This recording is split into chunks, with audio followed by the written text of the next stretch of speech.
Hello friends, welcome to my channel. आज हम cutting करेंगे नॉर्मल पजामे की। तो यहाँ पर मैंने 2 मीटर फैब्रिक लिया है। अब मैं इसको आपको खोल कर भी दिखा देती हूँ। इसका अर्ज़ है बहुत चौड़ा, तो एक ही अर्ज़ में बन जाएगा। तो यहाँ पर मैंने खोल कर रख लिया है और 4 फोल्डेड कपड़ा है। ओपन साइड मेरी तरफ रहेगी, क्योंकि हमें जेब लगानी है, तो ओपन साइड में अपनी तरफ रखूँगी, नहीं तो नॉर्मल पजामा ऐसे भी बन जाता है। तो सबसे पहले हम 2 इंचेस पर मार्क करेंगे बेल्ट के लिए।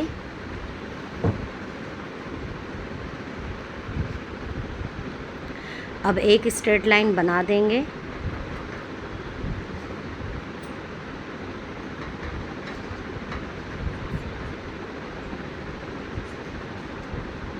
यहाँ पर हम कमर का निशान लगाएंगे। तो कमर हमारी है हिप के अकॉर्डिंग निकलती है। तो हिप हमारे हैं 40, तो 40 को 4 से डिवाइड करेंगे 10, और 2 इंचेस हम मार्जिन रखेंगे, यानी कि 12।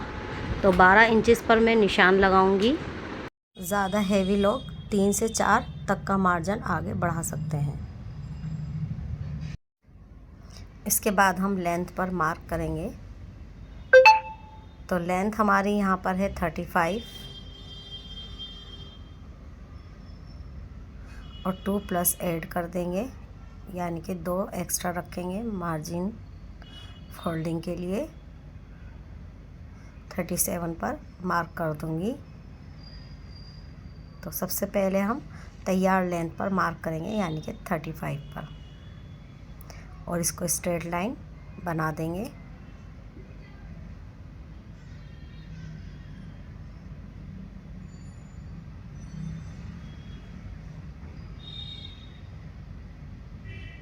नीचे बचा हमारा टोटल 2 ही था, तो हमें इसको कटिंग करने की ज़रूरत नहीं है, ऐसे ही छोड़ दिया है। तो अब हम यहीं से ही नीचे की तरफ आसन पर निशान लगाएंगे। तो आसन भी हमारा हिप के अकॉर्डिंग रखा जाता है, उसका चौथा भाग, और उसमें 2 प्लस कर देंगे, यानी कि 12। तो 12 पे मैं आसन का निशान लगाऊंगी, और एक स्ट्रेट लाइन हम बना देंगे। 2 इंचेस हम एक्स्ट्रा लेते हैं आसन के लिए।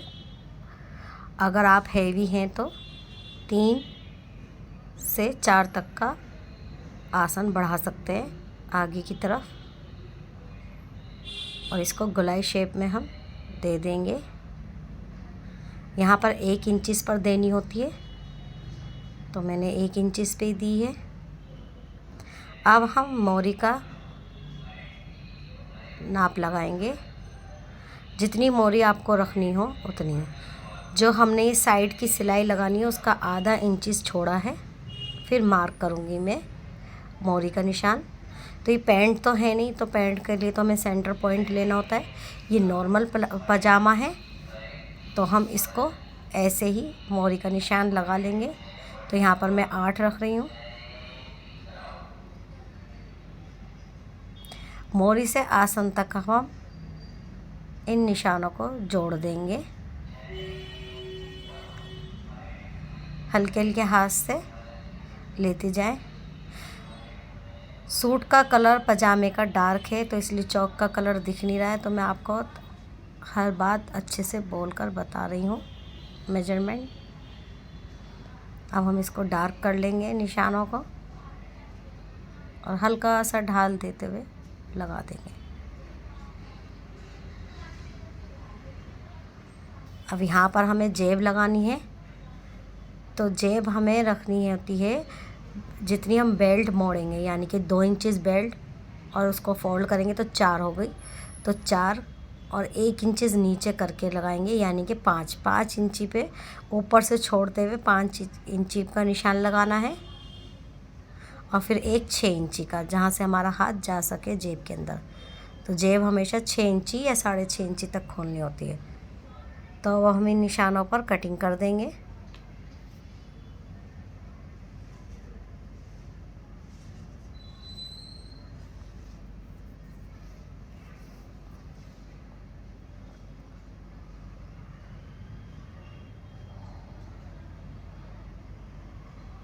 कटिंग हमारी हो चुकी है। अब देखिए कितना ज़्यादा कपड़ा हमारा बचा है एक्स्ट्रा में। तो यहाँ पर मैं अपनी बेटी के लिए भी हैंड टू हैंड पजामा कटिंग कर लूँगी। 10 इयर्स की बेटी है तो सेम मेथड वही रहेगा जो मेरा था, बस मेजरमेंट जो है वो कम होता चला जाएगा बच्चे के हिसाब से।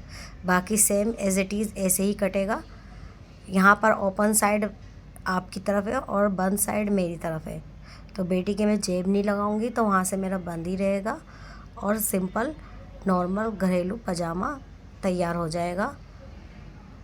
और इसकी शर्ट भी इसी में से तैयार हो जाएगी क्योंकि ये बहुत अच्छे पन्ने का कपड़ा था। इसका अरज़ बहुत चौड़ा था तो एक ही अरज़ में मेरी कमीज़ भी बन गई, मेरी बेटी की भी बन गई और पजामा भी आप देख ही रहे हैं दोनों के बन के तैयार हो गए हैं।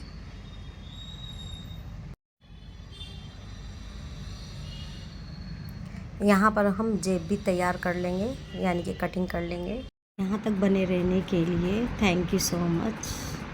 और आपको मेरा ये आइडिया पसंद आया तो लाइक शेयर